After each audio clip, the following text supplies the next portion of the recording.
Chicken biryani ಹೇಗೆ ಮಾಡೋದು ಅಂತ ನೋಡೋಣ. ಫಸ್ಟ್ ಎಣ್ಣೆ ಬಿಸಿ ಸ್ಪೈಸಸ್ ಹಾಕ್ತೀನಿ.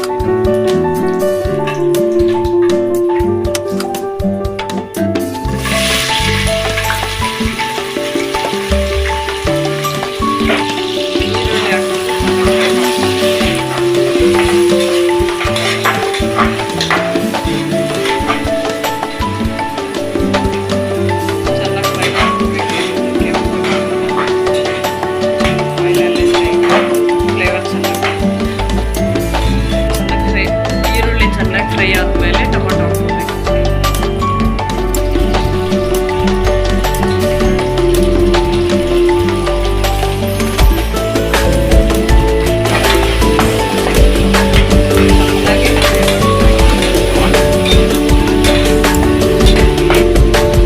ಅರ್ಧ ಕೆ ಜಿ ಚಿಕನ್ಗೆ 2 ಈರುಳ್ಳಿ 2 ಟೊಮೊಟೊ ನಿಮ್ಗೆ ಎಷ್ಟು ಬೇಕು ಚಿಕನ್ ಕ್ವಾಂಟಿಟಿ ನೋಡಿಕೊಂಡು ನಿಮ್ಗೆ ಎಷ್ಟು ಬೇಕು ಅಷ್ಟು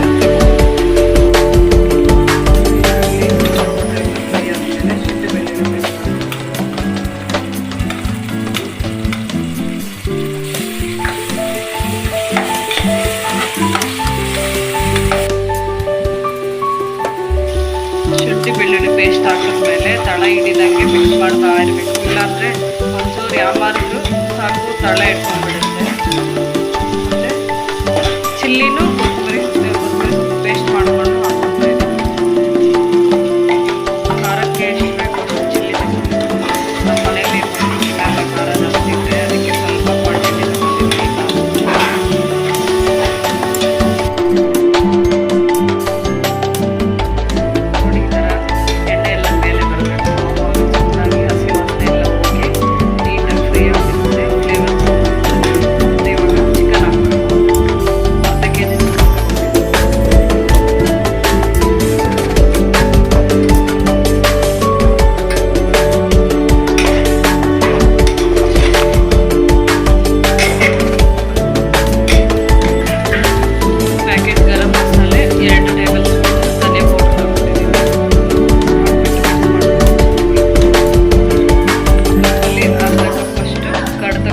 ಗಟ್ಟಿ ಮೊಸರು ಹಾಕೊಂಡು ಫ್ಲೇವರ್ ಚೆನ್ನಾಗಿ ಬರುತ್ತೆ. ಚಿಕನ್ ತಿನ್ನುವಾಗ ಜ್ಯೂಸಿಯಾಗಿ ಬರುತ್ತೆ. ಇವಾಗ ಚಿಕನ್ಗೆ ಚೆನ್ನಾಗಿ ಹಿಡಿಬೇಕಂದ್ರೆ ಉಪ್ಪು 1 ಸ್ಪೂನ್ ಹಾಕ್ಕೊಂಡು ಮಿಕ್ಸ್ ಮಾಡಿಕೊಂಡ್ರೆ ಚೆನ್ನಾಗಿ ಚಿಕನ್ಗೆ ಟೇಸ್ಟ್ ಎಲ್ಲ ಹಿಡಿಯುತ್ತೆ. ಅರ್ಧ ಕೆ ಜಿ ಅಕ್ಕಿ ತಗೊಂಡಿದ್ದೀನಿ.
ಚಿಕನ್ ಪೀಸ್ ಈ ಥರ ರೆಡಿ ಆಗಿದೆ. ನೀವು ಒಂದ್ಸಲಿ ಮನೇಲಿ ಟ್ರೈ ಮಾಡಿ.